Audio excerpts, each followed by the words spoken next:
Unaruhusu mlango wa nani? Wa shetani. Na Biblia inasema mshahara wa dhambi ni nini? Ni nini? Ndio maana mtu anapotaka kujipunguza mwenyewe maisha yake, aache kutembea kwenye njia za Bwana, atakata maisha yake mwenyewe. Naongea na watu.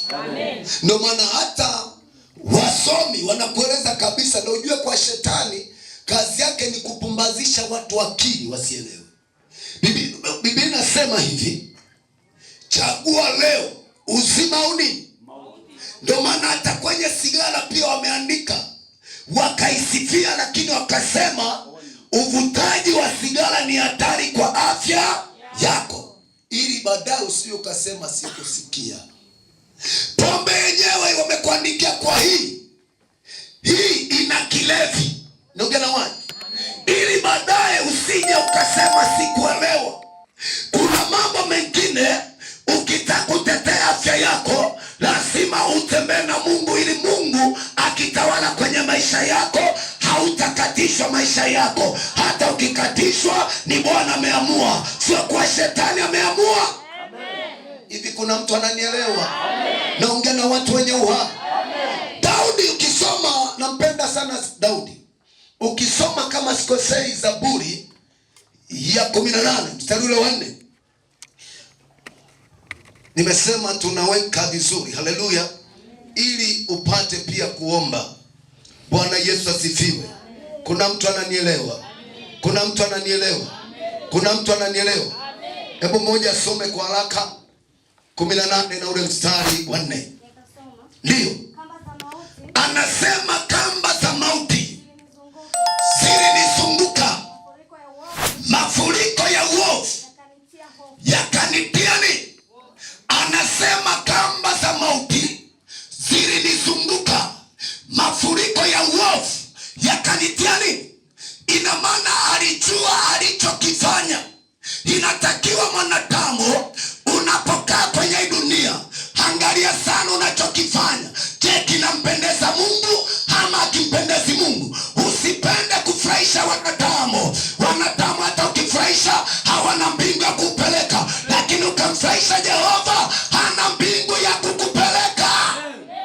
Kamba za mauti zilinizunguka. Sasa usiseme mauti ya kuzikwa tu. Kuna watu wamezungushiwa kamba ya kutokufanikiwa. Kila anachokifanya akiendi. Daudi anasema kamba za mauti zinizunguka. Wengine wamezungushiwa kwenye kitu kinachoitwa mahusiano.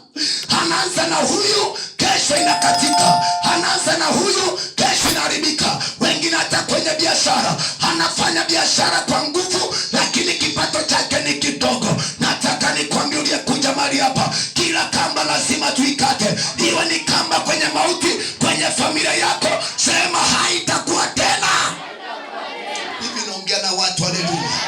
Hebu mtikise mwenzako, mwambie fire yenye ladi.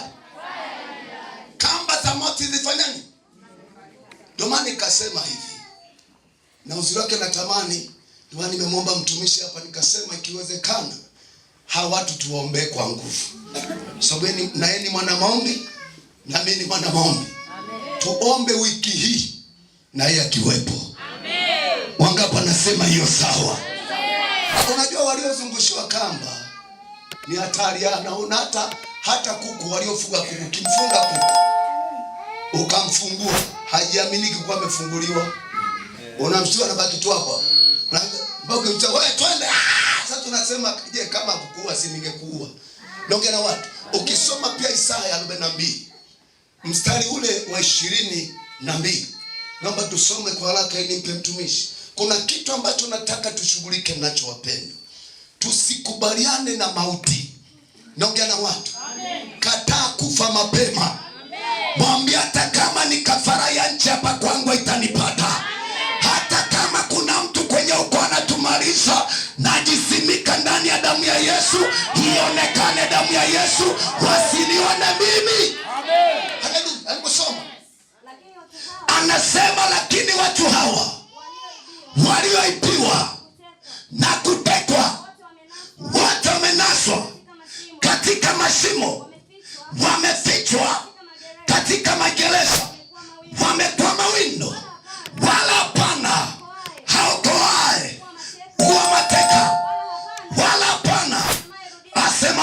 Sasa nataka nikwambie, wiki lazima turudishe vitu vyetu. Lazima urudishiwe uhai, lazima urudishiwe afya, lazima urudishiwe ndoa, lazima urudishiwe biashara, lazima urudishiwe mifugo. Hata kama walikaa vikao wakasema atakainuke, wakasema atakafaulu, wakasema watoto wake watakuwa walevi daima, nataka nikwambie, aliyekukalia kikao acha Jehova kae kikao, aliyekusukuma acha Jehova kushike, aliyekutupa acha Jehova kuokota. Hivi naongea na watu, haleluya. Kuna mtu ananielewa? Kuna mtu ananielewa? Pige Yesu tu makofi. Anasema hapana asemaye rudisha. Natamani wiki hii uwe ni wewe wa kuokoa familia. Tatizo utaki. Nasema hivi, uwe ni wewe wa kuokoa boma. Kuna boma limezungushwa mtumishi, utakuta roho ya ulevi. Ulevi sio kwa mtu anapenda, nisikudanganye. Angalia hiyo familia inaishije. Naongea na watu.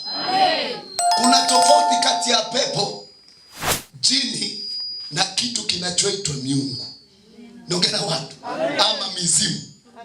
Mizimu ina uhalali na wewe. Ndio maana mizimu haiogopi mahali penye upako.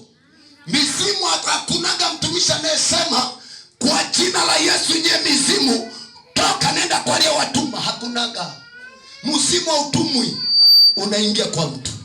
Naongea na watu. Maana ni wa kwao. Ndio watakuta kwenye familia maisha mnafanana. Nataka nikwambie, wewe Mungu aliyekupa neema hautafanana na wakwenu. Wewe ni wewe, wao ni wao. Hautafanana na familia, wao ni wao, wewe ni wewe. Hakuna kufanana. Sema nakataa kufanana.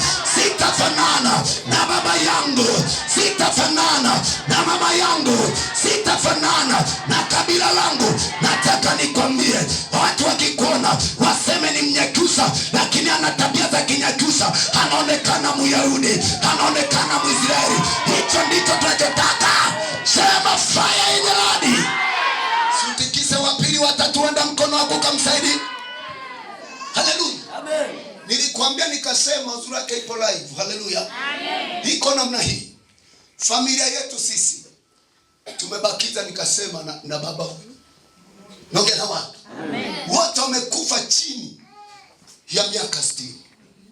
Naongea na watu. Amen. Kamba ya mauti ilifanya nini? Ili tuzunguka. Kila mtu anaumwa miguu tu. Akianza kuvimba miguu ndo anakufa.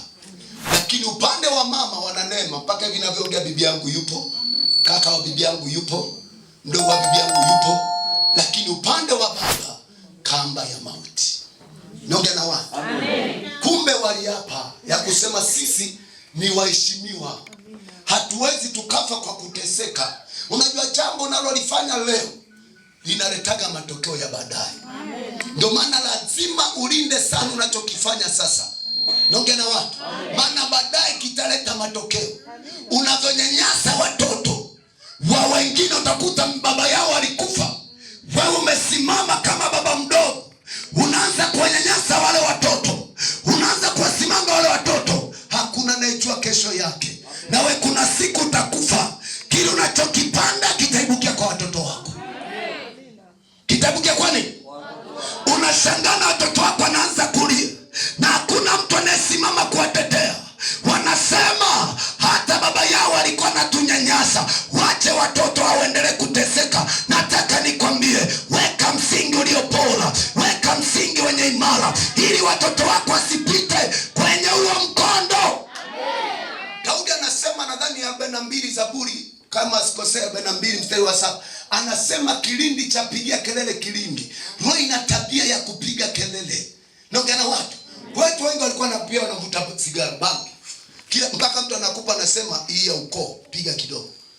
Na ndio maana kuna kwenye familia nikasema mamangu mimi walikuwa nakaa wote pamoja, kakake yuko hapo, mama yuko hapo, mama mdogo yuko hapo, mdogo wake mtu yuko, wamezunguka kwenye meza. Na wote wameolewa mta mmoja. Kwa wanaitana tu, mama fulani twende, mdogo wangu twende, wanaenda kunywa pombe. Naongea na watu. Lakini mzee wa siku alipofika kwenye familia, hiyo kamba ikakatika. Mama hanywi pombe tena,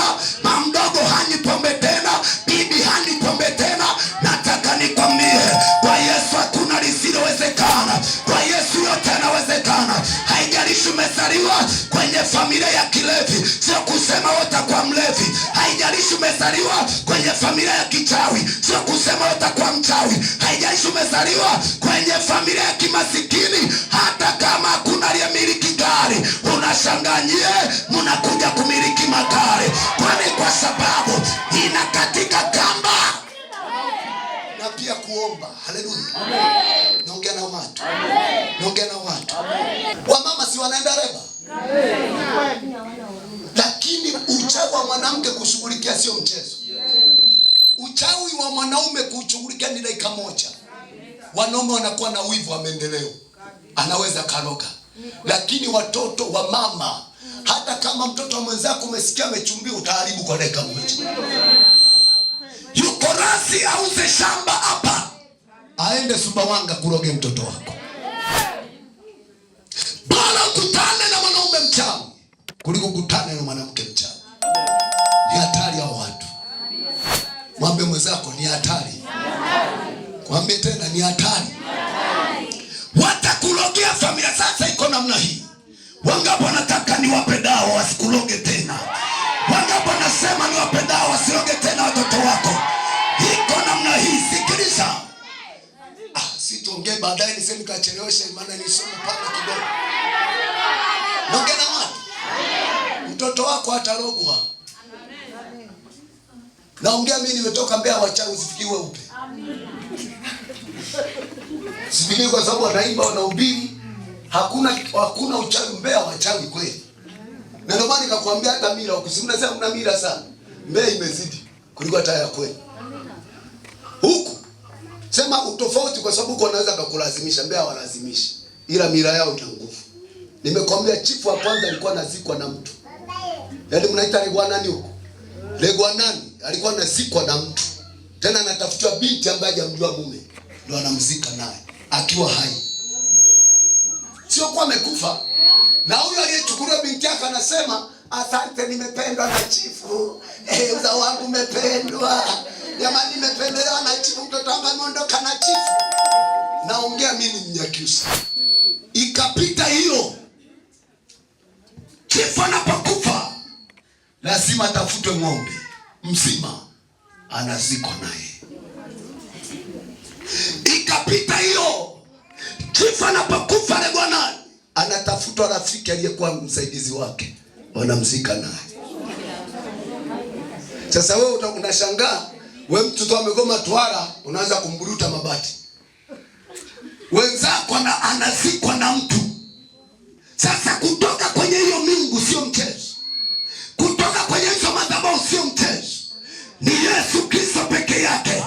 Waliposema Bwana Yesu, hili goti tunalopiga, tunakupigia wewe peke yako. Hatutapiga goti kwenye miungu, hatutapiga goti kwenye madhabahu za mila. Kila goti litapigwa, kila ulimi utakiri ya kuwa wewe ni Bwana. Na sisi tunakiri ya kuwa wewe ndo Bwana kwenye maisha yetu. Wewe ndo Baba kwenye maisha yetu. Tunakiri Yesu, wewe ni Bwana. Naongea na watu, haleluya. Mwenye uhai aseme Yesu tu. Usikubali mtoto wako aroge mtu. Tumbo lako lina uwezo. Akamwambia Mariamu, ubarikiwe wewe na uzao wa tumbo lako. Kuna sauti ya upole ya Yesu Kristo. Una uwezo kukamata tumbo lako. Tutasoma baadaye. Acha tusimame. Dawe tumeenda. Simama tu hapo ulipo.